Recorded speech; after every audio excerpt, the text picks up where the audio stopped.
vamos a hacer mayor preámbulo. Creo que el coordinador, el delegado, me ha referido que hasta que venga la profesora vamos avanzando y hacemos una pausa porque tienen un examen, creo, ¿verdad? Sí, bueno, primeramente, a ver, la RM musculoesquelética es fácil, ¿no? O sea, es resonancia magnética de todo el sistema musculoesquelético. Ya ustedes conocen la física, conocen las ponderaciones, T1, T2, en el caso de cerebro, por ejemplo, han usado lo que es FLAIR, ¿no? La difusión. En resonancia musculoesquelética se usa bastante las densidades protónicas con saturación grasa o sin saturación grasa. Son una de las características principales en todo el sistema musculoesquelético que se use este tipo de secuencias, ¿sí? Entonces, vamos a continuar. Vamos nosotros a hacernos unas preguntas. Ahorita algunos lo van a responder, pero yo creo que al terminar la charla ya van a estar con la capacidad de poder resolver cualquier tipo de pregunta en RM musculoesquelético. Obviamente hay que, si tienen duda, me preguntan, no hay problema. ¿Qué característica, por ejemplo, no? Esto algunos ya lo conocen. ¿Dónde se inserta el tendón del supraespinoso? ¿Y qué es el tendón del supraespinoso, no? ¿En qué estructura? Algunos en la práctica ya lo han visto, ¿no? Está en el hombro, es el tendón que tiene la ruptura con mayor frecuencia que el resto de estructuras del manguito de los rotadores. Entonces, es muy importante identificar el 50-70% de las rupturas ocurren a este nivel, en este tendón. Como también, a ver, ¿qué rotación usamos para RM de hombro y por qué? ¿Alguien puede levantar la mano? ¿Quiere participar? Decirme por qué. ¿O todavía no? Allá el compañero. Sí. ¿Qué rotación usamos cuando hacemos la RM de hombro? La externa, la interna, no le he puesto la neutra. ¿Perdón? Exacto. Tenemos que hacer la rotación externa porque si nosotros tenemos una rotación interna, se cruza el tendón y no podemos estudiarla en toda su extensión, ¿no? Y puede haber problemas o artefactos de tipo de ángulo mágico, de tipo de superposición, ¿sí? Ahora, si el paciente pues está con mucha lesión y no tolera la posición o rotación externa, entonces podríamos hacer la neutra. En lo posible, mejor dicho, no se hace la rotación interna. Ahora, ¿cuál es el mejor plano en resonancia magnética para visualizar el labrum? Algunos habrán escuchado en sus prácticas el labrum o rodete glenoideo, ¿no? También vamos a ver cuál es el mejor plano. Eso lo dejamos ya al final. ¿Cuánto es la angulación del tendón supraespinoso respecto al plano coronal? Nosotros tenemos en la posición neutra, va a haber una... Licenciado. Sí, no, sigan atentos. No te preocupes. Sí, dijeron que... ¿Sí? Bueno. Ya. Entonces, por ejemplo, como decía ahí la pregunta, ¿no? ¿Cuánto es la angulación del tendón supraespinoso respecto al plano coronal? Este también es muy importante porque les hablaba del ángulo mágico. Si nosotros angulamos mucho al paciente, se va a presentar este artefacto. ¿Podremos evitarle? Sí. Entonces, todo depende de conocer un poco la anatomía y las características para evitar este artefacto, ¿no? Del ángulo mágico, como algunos de repente lo han escuchado. ¿Qué menisco se lesiona con mayor frecuencia en la RM de rodilla y por qué? ¿No? ¿Por qué? O sea, hay una característica anatómica, ¿sí? En el caso de la resonancia de rodilla tenemos menisco medial, menisco lateral. Entonces, ¿cuál es el que se lesiona? Ocurre la mayor cantidad de rupturas. ¿Y por qué? También hay una explicación anatómica ahí. ¿Qué secuencia se utiliza para visualizar una miositis? Les va a venir en un momento, o habrán escuchado en la práctica, cuando viene resonancia magnética para descartar miositis, qué secuencias usamos, se hace todas las secuencias, se hacen todos los planos, entonces es muy importante también conocer. ¿Qué es un ganglión?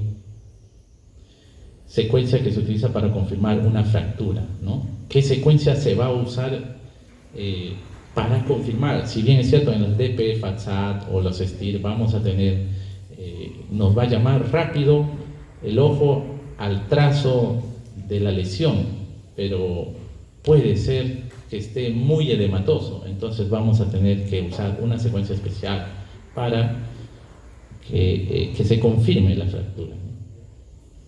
Entonces, empezamos. ¿Sí? Esto es ya de conocimiento, ustedes, la RM musculoesquelética, bueno, es el estudio que a través de la resonancia magnética vamos a estudiar los músculos, la articulación, el cartílago, los ligamentos, los tendones, los meniscos, ¿no? Vemos la anatomía.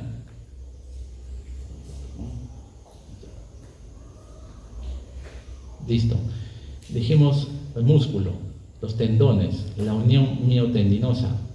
Tenemos también en la articulación el cartílago, los ligamentos que unen hueso a hueso. El tendón es como si fuera la continuación del músculo para insertarse en un hueso. En cambio, los ligamentos unen los huesos. También tenemos los ligamentos cruzados, el cartílago, los meniscos, que es un campo, para que ustedes tengan conocimiento, es propio de la resonancia, del diagnóstico de la RM de rodilla, ¿no? Cuando hablamos de meniscos, anteriormente era la artroscopía. Se tenía que hacer un procedimiento invasivo para que puedan ver y diagnosticar si hay ruptura o no. Ahora ya no, tenemos a la resonancia magnética. Tanto es así que ha llegado a ser considerada la prueba de oro. Así como ustedes conocen, ¿no? Las biopsias que hay que hacer, y ellas son las que nos determinan si una lesión es benigna, maligna. Por eso es considerado la prueba de oro. En imagenología para meniscos es la resonancia. Igualmente, esta es, bueno, una muestra patológica de los meniscos. Son estructuras fibrocartilaginosas en forma de C y van a tener funciones muy importantes como la de distribuir la carga y la tensión del cuerpo, ¿no? Y darle un mayor contacto porque aumenta el área. Y en esta zona vamos a tener una intervención hacia los ligamentos, al complejo fibrocartílago triangular, en el caso de la RM de muñeca. Todas esas características, todas esas estructuras va a ser campo de la RM musculoesquelética.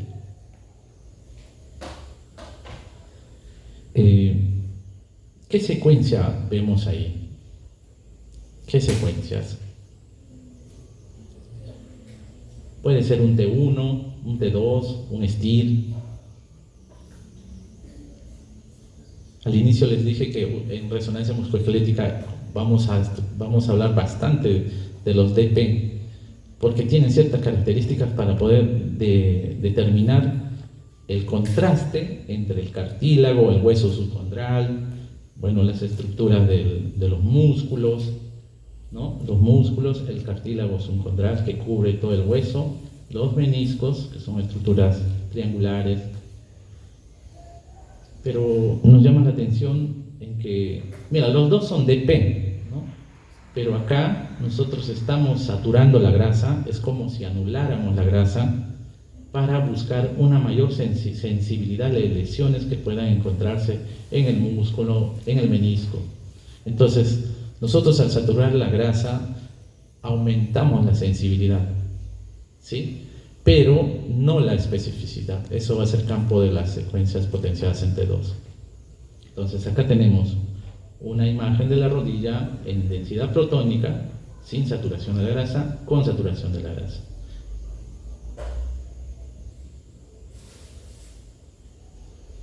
Bueno,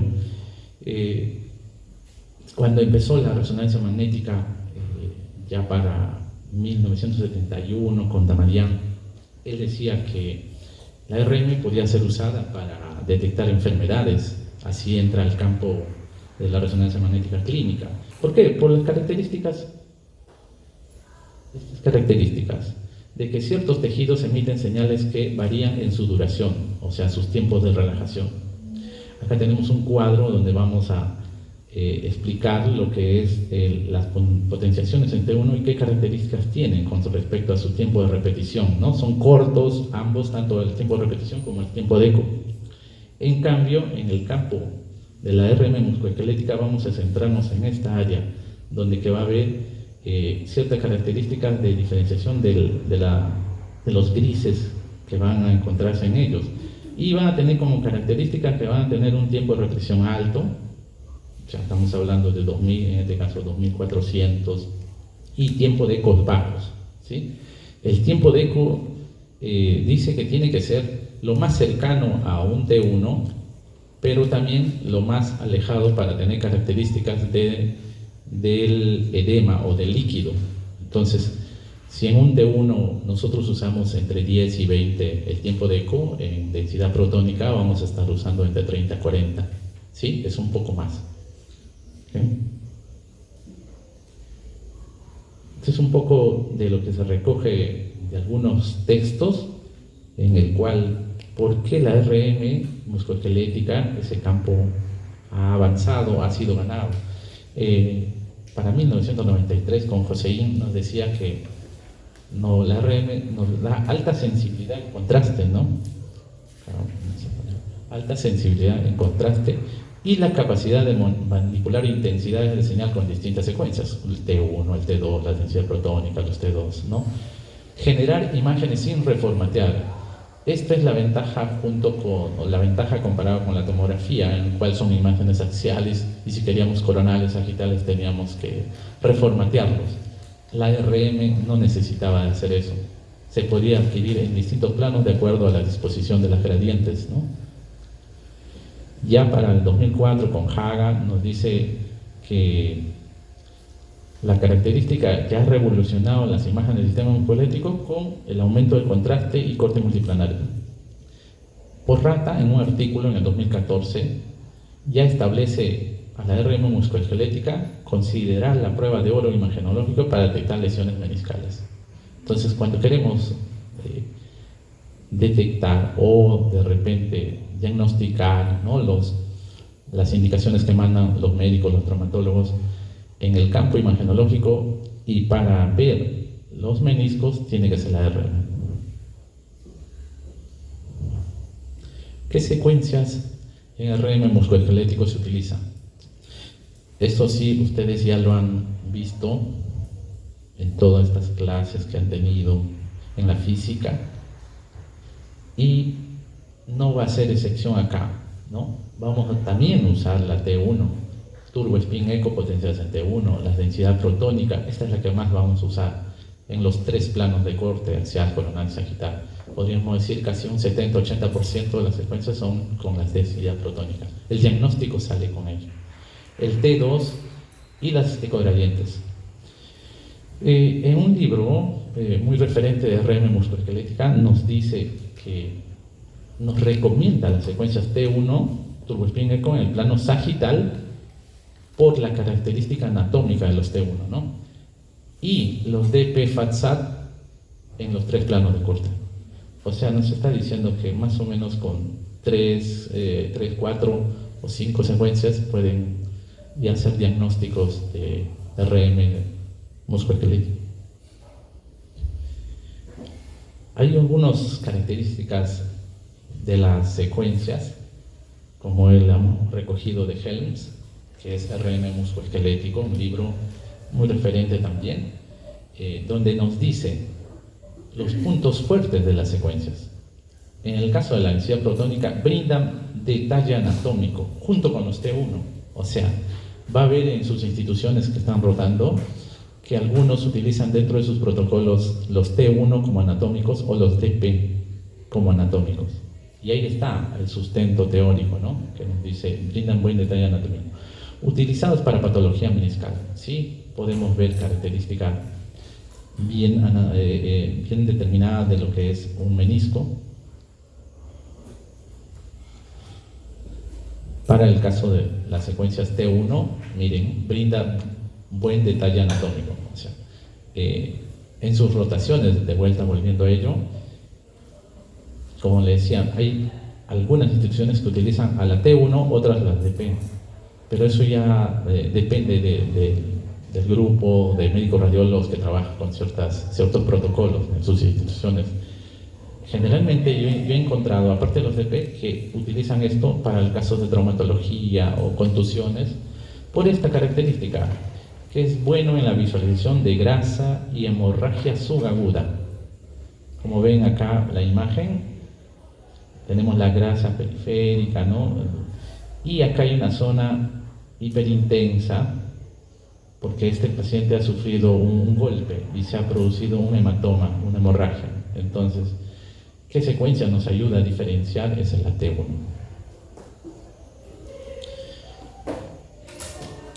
La T2 va a tener como característica buena detección de líquido y de muchos procesos patológicos. La gran cantidad de diagnósticos que realizan los médicos radiólogos, ¿no?, es con esta característica. Utilizan el T2 para confirmar la patología. Puede verse en los DP FATSAT, pero con esta las confirman. Estas son las secuencias ecoradientes, en el cual, según el libro, nos dice que son útiles para los fibrocartílago triangular, menisco y rodete, cuerpos sueltos y hemorragia, ¿no? Las hemorragias generalmente en un tipo de hemosiderina o methemoglobina, en ese tiempo, su aguda y crónica, va a ser rápidamente detectada por las secuencias ecogradientes. Y esta es otra característica que les quería mostrar sobre las bondades que tiene la densidad protónica, ¿no?, con respecto a que tiene una buena representación del hueso subcondral. Es la parte que ven hipointensa, pegada. El cartílago articular es la que cubre, no sé si acá casi no se nota, pero si yo le pongo FATSAT, rápidamente puedo ver que hay un contorno y hay una interrupción. Este es el cartílago articular, la que cubre el hueso. Acá quizás no lo veo tan rápido, ¿no?, como acá. Por eso es que nos ayuda mucho las secuencias de DP-FATSAT. Y el líquido sinovial. Estas tres características le brindan un gran puntaje a las secuencias DP, densidad protónica. Ahora, nosotros para poder, como decir, saturar la grasa, ¿no?, habrán visto en sus rotaciones, algunos utilizan las secuencias STIR, otros FATSAT, otros de repente el Water Excitation, como vemos acá, el SPIRE o el Dixon. Todas se pueden usar, dependiendo de qué y en qué circunstancia me encuentre. No es lo mismo pues hacer a un paciente que no tenga operación, que no tenga metales, ¿no?, porque hay ciertas características como las secuencias de DP-FATSAT que son susceptibles a las variaciones del campo magnético. Entonces, si ocurriera ese caso, entonces nosotros tenemos que tener la capacidad de poder cambiar a las secuencias STIR, que son más tolerables a los artefactos metálicos, o las secuencias Dixon, ¿sí? Ahora, vamos a hablar a ver sobre una de las que con mayor frecuencia se está usando, que son las FATSAT, ¿sí? Ahora, ¿cómo ocurre? Yo tengo que anular la grasa. Entonces, para anular la grasa, saben que en el espectro vamos a tener el pico del agua y de la grasa. Estos van a estar separados más o menos a 3.5 partes por millón, ¿sí? Yo necesito anular la grasa. Entonces, ¿qué hago? Detecto el pico del agua y desplazo 3.5, que este es en parte por millón, en megahertz serían 220 megahertz. Y esto va a suceder pues producto de una multiplicación, ¿no?, que multiplico los 3.5 partes por millón por los 63 megahertz que es la frecuencia del protón a 1.5 y me da 220. Acá les he puesto más específicamente para que nos salgan los 220 Hz. Entonces, ¿qué hago? Detecto el agua, desplazo los 3.5, los 220 y anulo la grasa. Acá, por ejemplo, está anulando la grasa, pero esto va a ocurrir no en todos los equipos. Dentro de los que están rotando, generalmente están rotando en 1.5, otros en 3 Tesla, o de repente no sé si habrá 0.5. No se puede hacer las DP FATSAT porque los picos están muy cercanos, no se puede diferenciar para menores a 0.5 Tesla. Para 1.5, ahí ya se puede hacer este mecanismo de la saturación grasa.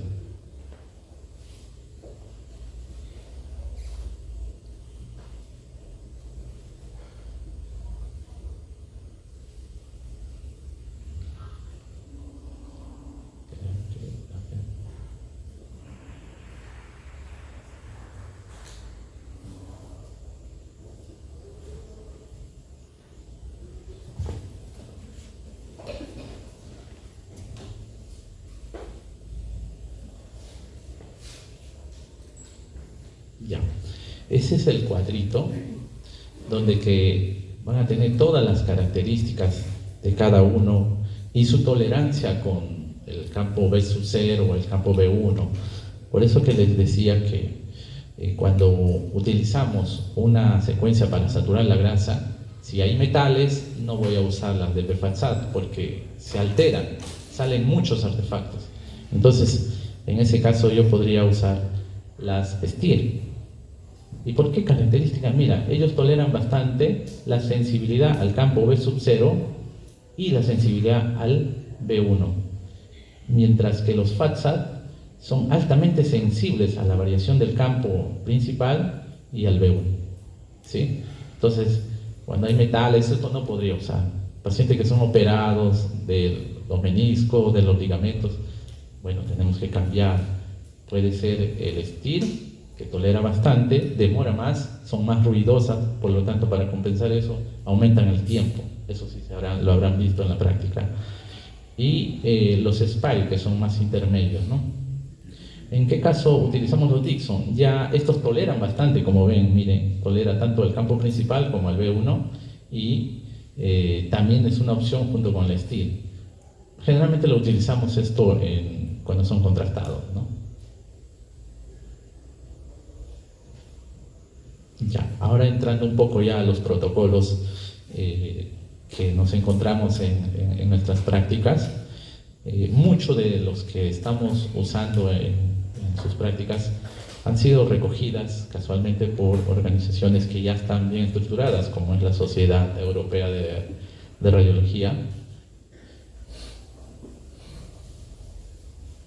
Y el más cercano es el CERME, que es la Sociedad Española de Radiología Musculoesquelética, y casualmente dentro de sus teorías o dentro de sus artículos nos dice qué secuencias utilizan, las T1 o densidad protónica y las DP-FATSAT con supresión grasa. También puede ser complementario a los T2, ¿no? Para cortes finos. ¿Y por qué acá sustenta? Bueno, está en inglés, que nos dice por qué nosotros debemos usar un tiempo de eco ni tan bajo ni tan alto, pero tiene que ser lo más cercano a la anatomía, por eso es acercado a la anatomía entre 30, pero ni tan elevado a 80 porque ya sería un T2. Entonces tiene que tener características tanto anatómicas como su sensibilidad para el líquido. Ya, acá estamos en las indicaciones para la resonancia musculoesquelética. Bueno, a nosotros nos van a venir en sus solicitudes, en lo que llevan en las prácticas, les vienen generalmente por trastornos de menisco, que pueden ser ruptura, quistes o meniscos discoides, que son meniscos, podríamos decir, meniscos muy grandes, ¿no?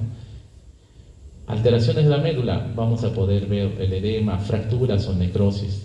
Trastornos musculares, como son las distensiones o los desgarros, las tendinitis, que se convierten en crónicos y a veces, muchas veces en las resonancias hay que ser muy específicos porque si no pueden incluso tener clínica y no se ve alguna lesión hiperintensa. Otro, cuando ocurre una rotura de los meniscos, un pedazo empieza a viajar y ocurren los chasquidos, bloqueos. En el caso del cartílago, para las condromalasias o las lesiones osteocondrales, también para las neoplasias, osteosarcoma, osteocondroma, etc. ¿Qué contraindicaciones necesitamos? Esto ya ustedes también lo deben conocer. Hay absolutas y hay relativas. Las absolutas, pues todo objeto metálico no compatible con resonancia magnética. Casualmente, desde hace 20 años para acá ya son de material de titanio. Entonces, como que no es muy... o sea, no es necesario, como he encontrado algunos colegas dicen, no, tiene metal, no se hace. No, sí se hace, sí son compatibles. Porque ahora las operaciones que hacen son de titanio, es metal, pero es compatible y se puede hacer, pues, como les decía, ¿no? Con otras secuencias STIR. Los implantes o componentes electromagnéticos, marcapasos, implantes cocleares, que no son compatibles. Los marcapasos actuales hay, pero son contados ellos, ¿no? Las relativas en caso de embarazo, clips o grapas quirúrgicas. Esta es la posición clásica que hacemos para la resonancia de hombro, en el cual el paciente se va a encontrar en el cúbito supino. Podemos usar la antena de cuadratura o las antenas flex, de acuerdo al paciente. Si es muy robusto, entonces no entra acá, entonces podemos usar la flex. Y va a tener como característica que el brazo va a estar extendido, pegado, con la palma para arriba, ¿no? Mostrando la palma para arriba, para disociar casualmente los ligamentos que dijimos, ¿no? El supraespinoso. Entonces, eso nos ayuda a la rotación externa. ¿Y cómo es la planificación? Sí. Primeramente, van a obtener ustedes el escanograma, les va a salir en los 3 planos, y vamos a tener, y van a saber ustedes también identificar dónde se encuentra el supraespinoso para que sigan ese parámetro. O sea, tiene que trazarse una línea que pase por el supraespinoso y, en el caso de la sagital, perpendicular al húmero. ¿Desde dónde vamos a cubrir? Desde la articulación acromioclavicular hasta debajo de la articulación glenohumeral. ¿Sí? Las imágenes nos van a salir de este tipo. Por ejemplo, este es un axial con saturación grasa. Tenemos la cabeza, la espina, los rodetes, los músculos, tendones. En el caso de la planificación coronal, ¿cómo la vamos a hacer? Bueno, igual, siempre trabajar con las 3 imágenes, los 3 planos, en el coronal, sagital y axial. Entonces, ¿cuál es el parámetro principal? Nos ubicamos en las imágenes axiales y también identifico acá yo el supraespinoso y trazo a dirección de ese eje que siga también el húmero, la dirección del húmero, en la coronal centrado a la articulación. Y tendría que tener de esta manera.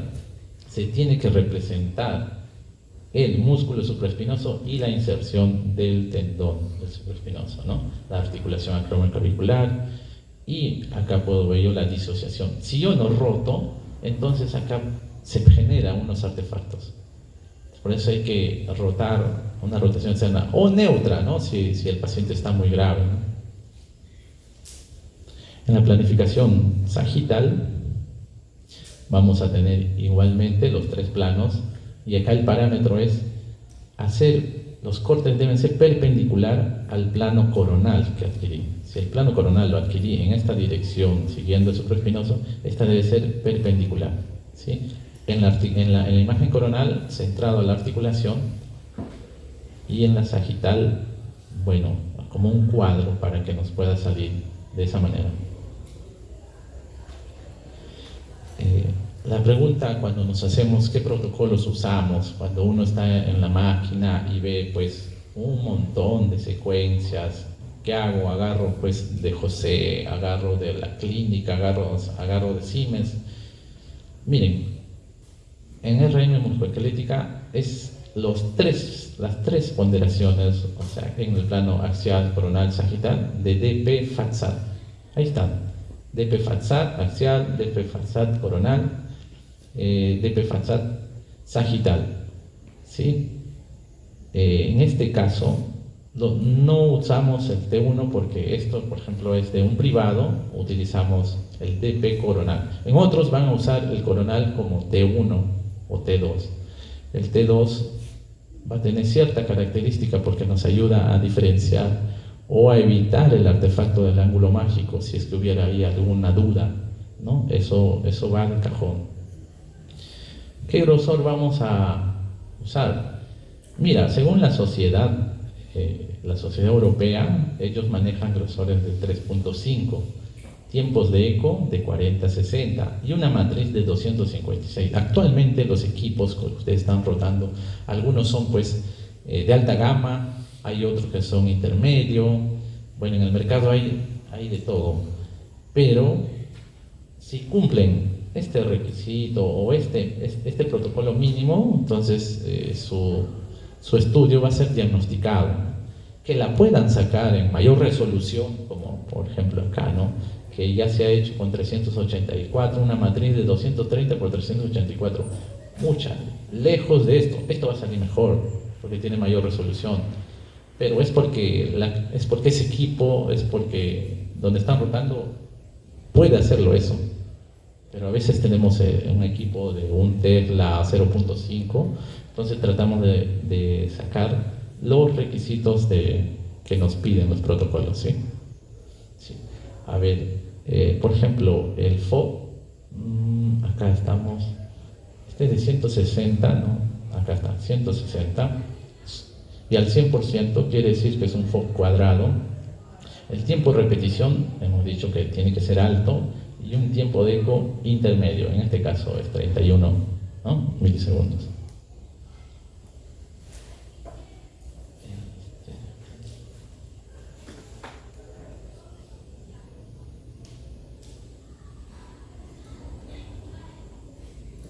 Si quiero activar el video, dejarlo aquí en la escena. Aquí, Temas así de emergencia, no pueden bueno, no podrían para ese lado, ¿ya? Sí, esta es una resonancia de hombro, es la posición del brazo, ¿no? Hay pacientes que le duele mucho casualmente por el problema que tienen, ¿no? Ahí vemos que está pues con el brazo extendido, tratamos de hacer una rotación externa, ponemos bolsitas de arena que ayudan a fijar, es una antena de cuadratura de 16 canales, ¿no? El equipo también nos ayuda mucho porque es un equipo de gama media. Hay que tratar de ponerle al paciente lo más cómodo posible, a veces tiene frío, porque si él no nos colabora, salen los artefacto de movimiento, y pues no se puede terminar el estudio así, ¿no? Tampoco podemos entregar con un estudio con mucho artefacto. Temas así de emergencia. Listo.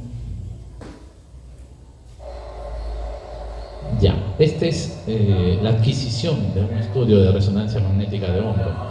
Tenemos las tres imágenes, por ejemplo, ¿no? La sagital, coronal y axial, y en base a esto vamos a hacer la planificación. Ahí nosotros estamos abriendo la secuencia axial, cómo vamos a planificar, seguimos el el tendón del supraespinoso, paralelo, y vamos a agarrar de la articulación crónico-auricular hasta la parte inferior. Acá ustedes han visto que hay una serie de parámetros de rutina donde podemos determinar el grosor, vamos a poder determinar los tiempos de repetición, tiempo de eco, que ya lo debemos saber, ¿no? Porque puede ser que acá esté el nombre de densidad protónica, pero si los factores están con un tiempo de repetición, un tiempo de eco alto, 80, por más que diga acá DP, no te va a salir DP. O sea, hay que verificar nosotros como profesionales cómo ponderar ese estudio, ¿no? Si está correcto lo que está diciendo, si esto me dice que tiene los parámetros correctos, tiempo de repetición y tiempo de eco.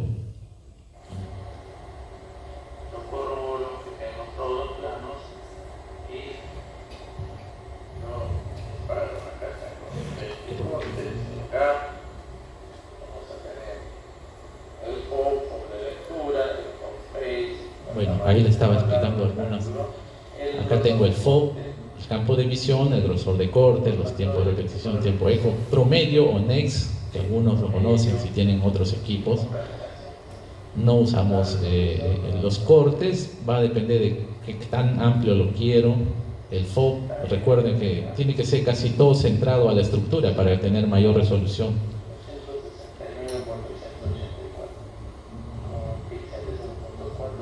Este es el tamaño del píxel y ya saben que se saca pues, el FOB sobre la resolución y vamos a tener 0404 por el grosor de 3. Acá sale el tiempo. Vamos a seguir. En este video hay una parte que casualmente, miren, el paciente uno lo ve y no se mueve, él no gira, no está haciendo nada, o sea, está tranquilo. Pero sin embargo, las imágenes, ahorita vamos a ver la calidad de las imágenes, está alterada. O sea, tú lo ves, no está girando, no está levantando el brazo.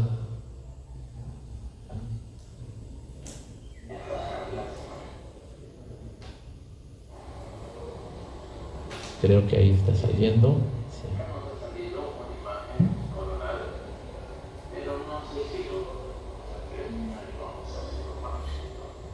Ya. Miren, ese es el supraespinoso.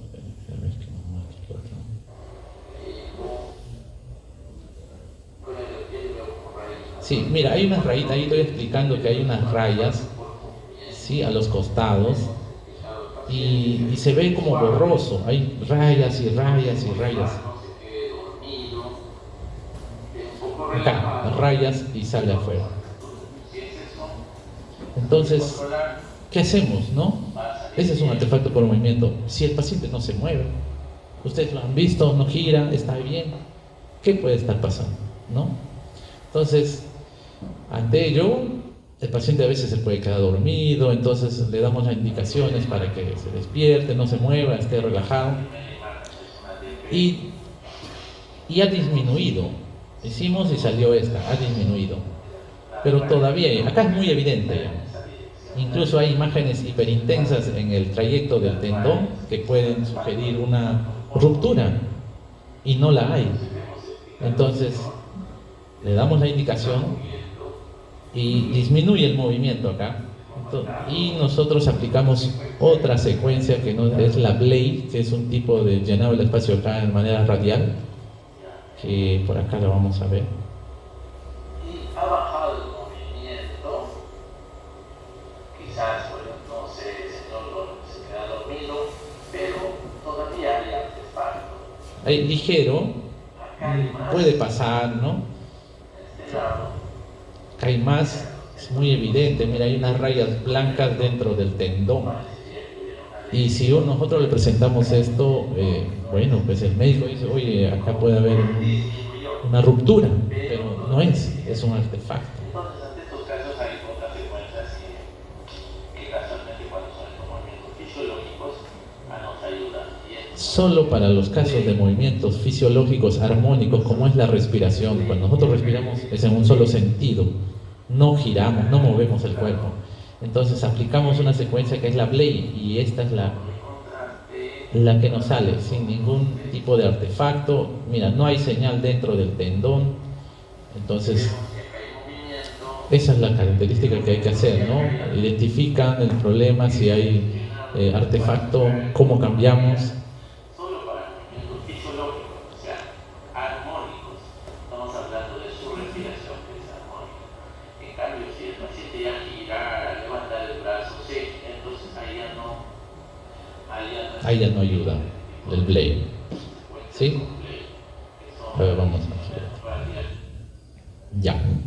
Ahora vamos a hablar rápidamente de lo que es un poco de anatomía. Nosotros acá tenemos a la altura del corte, que es la parte superior, y tenemos este tendón, este músculo y este tendón. Ese es el músculo supraespinoso con su tendón, ¿sí?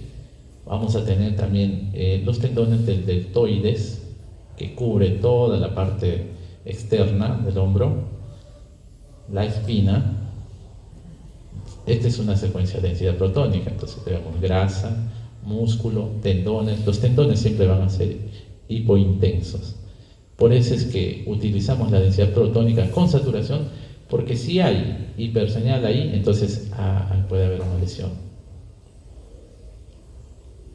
Igualmente, ya en un corte más inferior, vemos la cabeza, vemos acá los rodetes glenoideo superior, inferior, vemos el tendón, la inserción del tendón del infraespinoso, así como en este lado vamos a tener la inserción del supraespinoso, el bíceps y el subescapular hacia la parte anterior, ¿verdad? Y también el ligamento glenohumeral superior. Hay tres: superior, no vemos la inferior. En otro corte más inferior vemos rápidamente y se visualiza en forma de triángulo, que es el rodete, que es la característica más o menos con un 50% lo vamos a encontrar de este tipo, triangulares. En un 15% van a ser redondeados, ¿no? Acá igual tenemos el tendón del bíceps, el subescapular y bueno, todo lo que cubre el deltoides, ¿no? Otro corte más inferior donde vemos ya en la zona de la inserción del tendón y vemos ahí líquido. Esto llama la atención. Cuando es poco líquido, bueno, los médicos lo ven como que es normal, ¿no? Pero si se aloja demasiado, acá ya hay un problema. Entonces tenemos también el tendón del infraespinoso, el músculo infraespinoso, el subescapular y las características del labrum, ¿no? O rodete glenoideo. Este es un corte ya coronal, donde tenemos el músculo supraespinoso. Y de acá, como todavía está el corte externo, no lo puedo ver el tendón del supraespinoso. Hay que ubicar bien. Si de repente le ponen acá qué es, no van a poner el tendón, porque todavía es músculo, ¿no? El trapecio, la articulación acromioclavicular, y acá el labrum, como se ve en un corte coronal. Sigo los cortes más mediales. Igual la tuberosidad, el supraespinoso, acá ya empieza a aparecer el tendón y su músculo. Y son vasos o recesos, ¿no? Receso axilar, son vasos, arterias y venas. Este es un corte ya más medial, ¿no? O sea, ya más al centro, y puedo ver y puedo evaluar rápidamente el tendón del supraespinoso. Esta zona es muy importante porque ocurre la mayor cantidad de rupturas, ¿sí? El receso, como lo vimos, las arterias y venas, igual ya está desapareciendo. Esto ya, como es más externo, o sea, más para la parte externa, posterior, ya vemos el tendón del infraespinoso. Igual en cortes ya sagitales, ¿cómo se ve? ¿Sí? El supraespinoso, acá vamos a identificar los tres grandes músculos: el supraespinoso, el subescapular y el infraespinoso. Quiere decir que esto es anterior, ¿no? Esto es anterior, posterior, y tenemos también, bueno, ahí está el deltoide, sobre todo esta zona, ¿no? Acá, por ejemplo, me dice el ligamento glenohumeral medial, se ve así. Un corte ya más medial. Esta zona vamos a ver como puntitos que son hipointensos, que son los tendones, en este caso del bíceps, y el infraespinoso, que después también igual llega a ser, cuando es más externo, llega a ser así, como un punto. Ya algunas patologías que vamos a encontrar en hombro, que clásicamente es las rupturas del manguito rotador, ¿no?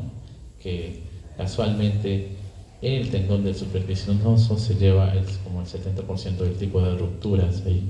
Entonces, por eso es muy importante caracterizarlo, y si hay algún tipo de artefacto como el ángulo mágico, entonces hay que utilizar los T2. Acá tenemos la ruptura del supraespinoso. ¿Cómo lo vemos? O sea, si este es el músculo supraespinoso, esto debe terminar hipointenso, pero vemos una interrupción donde se llena el líquido. Entonces estamos hablando de una ruptura del supraespinoso. Este es un casito, un paciente que se había luxado, o sea, se ha salido de la articulación y lo han reducido, ha vuelto, pero está todo pues edematoso, igual el músculo supraespinoso está con señal dentro del tendón, o sea, está con rupturas dentro del tendón, ¿no? Rupturas también acá, mira, la parte ósea está con edema óseo y el músculo está con una serie de contusiones, ¿no? ¿Sí? Acá para detectar es la DP facial, DP coronal y el axial. También se va a poder representar metástasis, ¿no? Donde que hay invasión. Casualmente vamos a requerir siempre una secuencia. La que va a confirmar la ruptura es el T1, porque ahí se ve bien claro el trazo. De repente en las DP facial puede alterarse por el tema del edema, pero el T1 lo confirma. En una de las preguntas que hice al inicio, ahí está la respuesta. Otras características es lo que nos va a representar las patologías de tipo de anemia, porque hay alteración de la médula, ¿no? Esta médula está alterada, ¿no? Son este tipo, una disminución de los eritrocitos porque cambia su forma y al cambiar la forma no madura ese eritrocito, bueno, y disminuye pues la cantidad de ellos. Entonces afecta generalmente a la médula ósea. Vemos que está alterada, no es para esa edad este tipo de imágenes, le llaman reconversión de la médula ósea, ¿no? Y este es el ángulo mágico. ¿De qué manera sucede? Dice, esto va a suceder porque el colágeno es en el tendón, tiene una gran anisotropía estructural, pero esa anisotropía va a ser alterada por la dirección. Casualmente, la dirección que se produce entre el tendón y el campo magnético se va a formar un ángulo más o menos 55 grados, entonces nos va a generar un artefacto como acá. No sé si lo ven ahí, al final hay una zona hiperintensa al terminar la inserción. Acá también. O sea, acá lo vemos hipointenso, se hace como medio blanco y termina en hipointenso. Y este es el ángulo mágico. Entonces, acá la hiperintensidad solo está presente en secuencias de TR corto. Entonces, por eso utilizamos los T2, porque los T2 tienen un tiempo de repetición alto, ¿no? Entonces, vemos que termina sin ningún problema, no hay hiperintensidad, o sea, es continuo la hipointensidad, o sea, no tiene, eso es un artefacto, ¿no? Ahora vamos a cómo planificar el brazo. Igual vamos a usar las antenas body, que son antenas pues, body array, que tienen muchos elementos, o las flex, ¿no? Las vamos a poner de tal manera que sea lo más cómodo posible al paciente, paciente de cúbito supino, brazo extendido con la palma para arriba, y que cubra toda la zona que vamos a estudiar. ¿Cómo se planifica? Bueno, siempre las tres imágenes del escanograma o survey, donde tenemos la coronal, sagital y axial. Simplemente vamos a usar el eje del húmero para poder hacer los cortes paralelos a ellos, de la parte anterior a posterior, para la coronal. Igualmente para la sagital, seguimos el eje de anterior a posterior, de adelante para atrás en las imágenes axiales. ¿Y cómo tenemos el eje? Acá dice un corte perpendicular a la línea que une los epicóndilos. en las imágenes axiales. Tengo que buscar los epicóndilos y sobre ella lo que voy a tener la referencia. Y las imágenes axiales es más fácil porque ubico dónde está la lesión, la contusión o el tumor y trato de cubrir toda esa zona, ¿no? En algunos casos tratamos de cubrir todo cuando ya es difuso, pero hay que hacerle cortes más grandes porque si no nos demoraría mucho. Hay que trabajar en el tiempo. Recuerden que en resonancia pues el tiempo es oro. No podemos darnos el lujo de que una secuencia salga en 4 o 5 minutos, ¿no? Porque hay el riesgo también, existe el riesgo del artefacto de movimiento, porque el paciente se cansa. ¿Y qué protocolo vamos a usar? Como es una estructura grande, es una estructura pues de amplio, no es como una rodilla, no es como un codo, vamos a reemplazar las DP Fatsat por los STIR para evitar el artefacto, ¿no? Esas zonas hiperintensas que se van a presentar, vamos a evitarle, por eso utilizamos los STIR, en coronal, axial y sagital, complementadas con el T1, que siempre debe ir como imagen anatómica, y en algunos casos los DP. Y su protocolo, bueno, como ven acá tenemos para T1, para el STIR, coronal, sagital, todo, D4, D5, 3.5, acá está para cada plano. El FO vamos a tenerlo más o menos de 360 al 100% cuadrado, ¿no? Y no podemos darle mucha matriz, porque si no nos demoraríamos. ¿Qué lesiones? Bueno, acá tenemos una abolición del tendón bicipital y existe como esta ruptura, como es un tendón, se ha recogido y acá está alterado y le cubre toda la zona de edema, ¿no? Con un punto que es el tendón que se ha lesionado, se ha roto. En la planificación del codo vamos a tener igual, podemos hacerle con antena, la antena de rodilla, la antena de flex. Ahí sí, mira, cuando hacemos codo es bien delicado porque el paciente, la posición no es cómoda, se cansan rápido y estamos contra eso, ¿no? Contra el artefacto de movimiento. Entonces tratamos de posicionarle lo más cómodo posible, le ponemos almohadas, le ponemos el brazo donde esté el más cómodo, podemos hacerlo con una angulación de 90 grados, estirado, y hay equipos ya que te hacen lo que es los miembros superiores, ¿no? Son equipos ya especiales.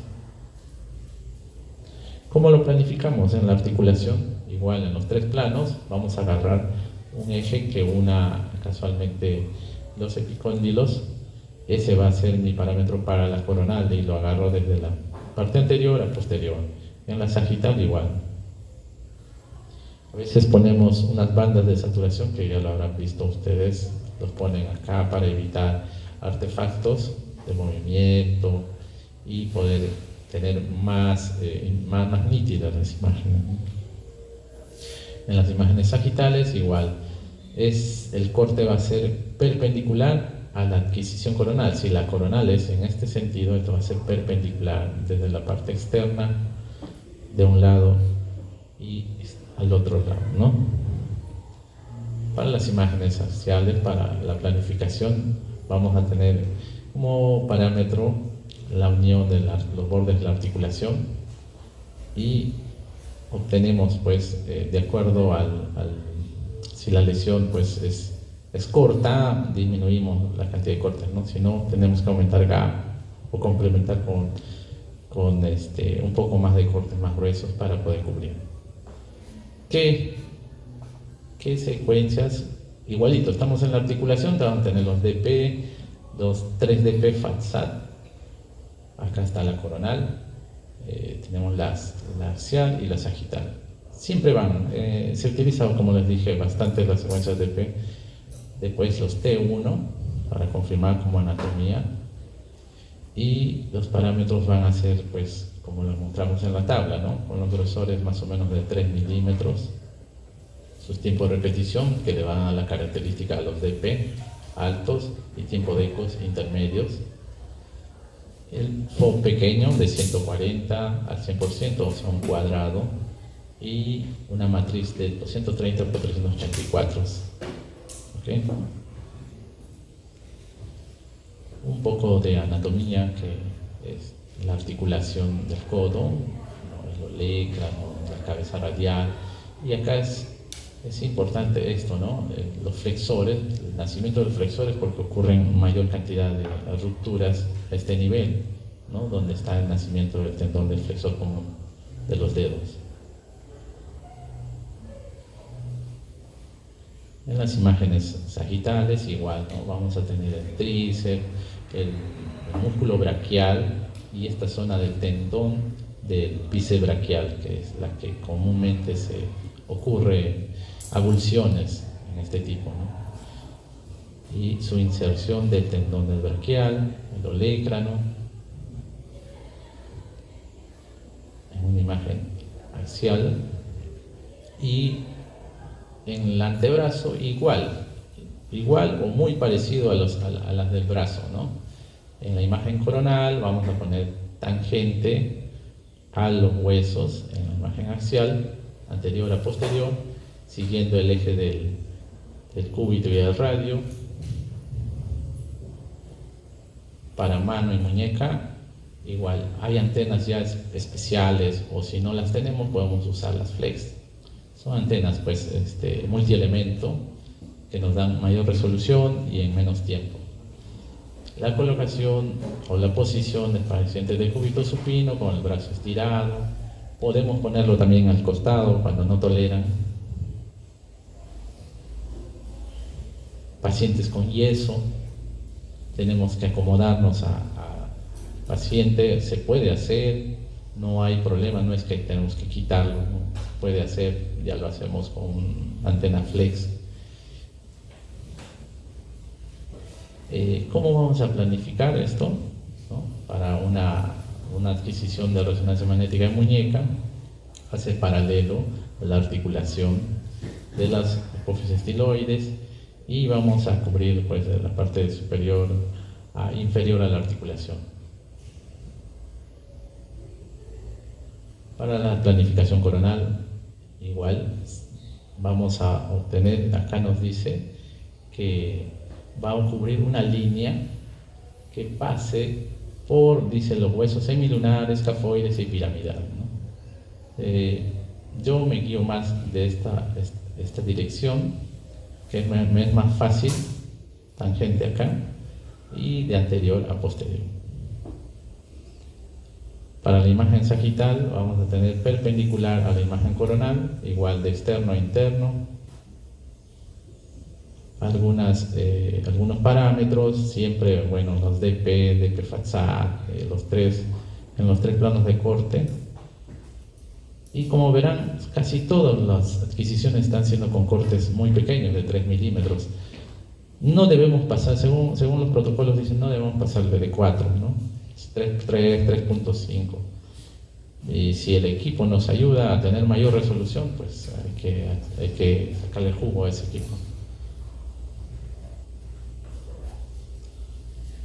Algunas imágenes de anatomía, es un montón de parámetros. Lo que tenemos que también ver acá es la zona de los flexores y del nervio mediano, ¿no? Que tiene esa característica que es más hiperintensa, porque es un nervio, tiene bastante mielina. Entonces, acá va a haber un síndrome del túnel carpiano, puede ser que haya un tumor, aumenta, y es importante identificar el nervio mediano. Igual acá, mira, tenemos un montón de estructuras, escafoides, semilunar, piramidal, ¿no? Lo que es importante en esta zona es ver esta imagen, que es el complejo del fibrocartílago triangular, que tiene pues unas ramas, y si nosotros hay un tipo de ruptura a este nivel, entonces debemos, acá más adelante vamos a ver una característica de ella. Este es un caso en el cual el paciente femenino que sufre caída, dolor y dificultad al movimiento, más o menos tiempo de un mes, y en el hallazgo que se realiza al realizarle la DP y la DP-FATSAT, Entonces vemos que no está igual la densidad o la intensidad que los otros huesitos, ¿no? Acá hay una alteración, hay líquido, edema, y ocurre porque en el traumatismo que le ha causado, bueno, se ha lesionado una de las arterias que le irrigaba y queda pues como una zona que va a ir muriendo, podría decirse, ¿no?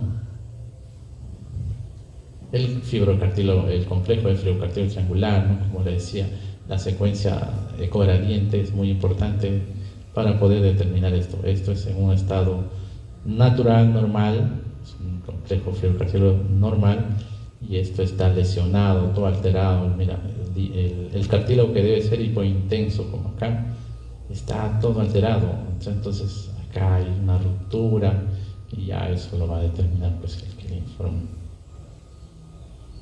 Este es el síndrome del túnel carpiano, donde tenemos los flexores. Esto es normal, y acá existe una lesión donde que empuja a todos los flexores, está voluminoso, y se trata de un tumor, ¿no? Un amartoma lipofibromatoso, ¿no? Del nervio mediano acá, empujando a los flexores. Para el caso de la mano, nosotros podemos hacer también los dedos siguiendo. Vamos a tener el eje. En el caso de los coronales, acá tenemos los tendones flexores del dedo, entonces vamos a seguir ese eje, y dependiendo si es para el segundo o tercer dedo, son específicos ya para cada uno. Acá el corte, como son estructuras muy finas, los cortes van a ser bien pequeños, de 1.5, 2.5. No podemos hacerle de 3, porque si no, con 2, 3 cortes se nos va y ya no visualizamos. Los tiempos de repetición, como las DP, ahí están: DP facial, coronal, sagital. FOC pequeño, 80, 60. Y más o menos, miren la matriz, de acuerdo al FOC, tenemos que bajarle para que la resolución esté también a la par y tenga buena definición. Esta es la rotura del tendón flexor, ¿sí? Como vemos acá, hay una interrupción en la continuidad de la hipointensidad del flexor, que hay una zona de edema, y es porque se ha lesionado este tendón. También avulsiones acá en la base del metacarpiano. Bueno, listo. Gracias.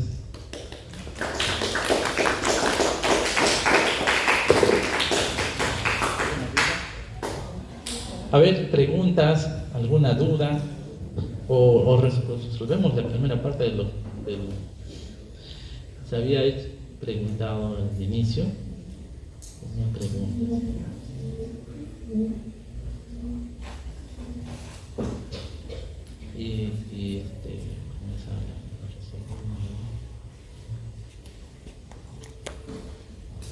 En ese modo.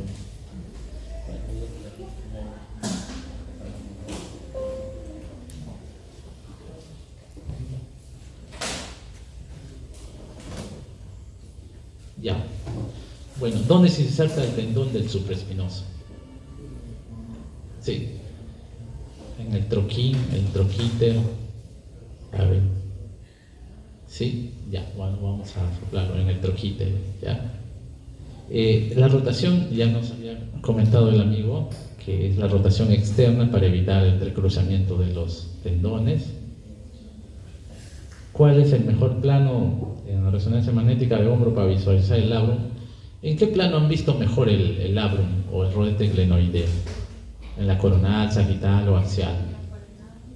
Sí, se ve en la coronal, pero el mejor plano es el axial. ¿Sí? La axial, ¿no? ¿Cuál es la angulación del tendón supraespinoso con respecto al plano coronal? Casualmente este era muy importante por el tema del ángulo mágico. Normalmente está a 50, 52 grados. Entonces, si nosotros le giramos un poquito y no le ponemos esto, entonces es muy probable que nos salga el ángulo mágico. Acá la respuesta es más 50 grados. Y en el caso, ¿qué menisco se lesiona con mayor frecuencia en la RM de rodilla? ¿Y por qué? ¿No? Claro, esto no lo hemos hecho ahorita, pero anatómicamente nosotros tenemos pues los ligamentos colaterales o ligamentos internos. En el caso del menisco medial está adherido a ese ligamento. Entonces, si ocurre un traumatismo, se lo va a jalar al ligamento medial. Mientras que el ligamento externo, el menisco externo no está unido al ligamento externo. ¿Sí? Entonces, acá la respuesta con mayor frecuencia, ¿qué menisco? El medial. ¿Sí? ¿Qué secuencia se utiliza para visualizar una miositis? La miositis es la inflamación del músculo, puede ser por causa bacteriana, y los músculos pues están inflamados. Entonces, si hacemos un poquito, a ver, ¿dónde vemos el edema? ¿Con qué secuencia podemos ver el edema? ¿Con un T1, un T2 o una DP Fatsad? ¿Sí? Con la DP Fatsad, porque hablamos que ese es sensible al líquido, ¿no?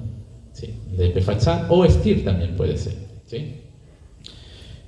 Bueno, esto sí, ¿qué es el ganglión? El ganglión es un tumor benigno que sale pues entre los dedos y muchas veces presiona los flexores o los extensores, pero es tratable, no es maligno, se le operan, sino que hace el efecto de masa, por eso es que tiene que operarse. ¿Qué secuencia se utiliza para confirmar una fractura? En delante vimos fractura, incluso vimos la metástasis, y les decía pues que había una secuencia para confirmar esas fracturas. ¿Sí? Necesitamos un anatómico, entonces estamos hablando de un T1, ¿sí? El T1, porque en la DP Fatsad el edema puede opacar y no ver, entonces es el T1, ¿sí? ¿Alguna duda? Bueno, chicos, Sí. de lo que ya han visto, de lo que han oído ya ustedes, De lo que vieron o de sus prácticas referente al musculoesquelético o cualquier tema. consulten, ¿Sí? por favor. Todo bien, creo que van a sacar 20.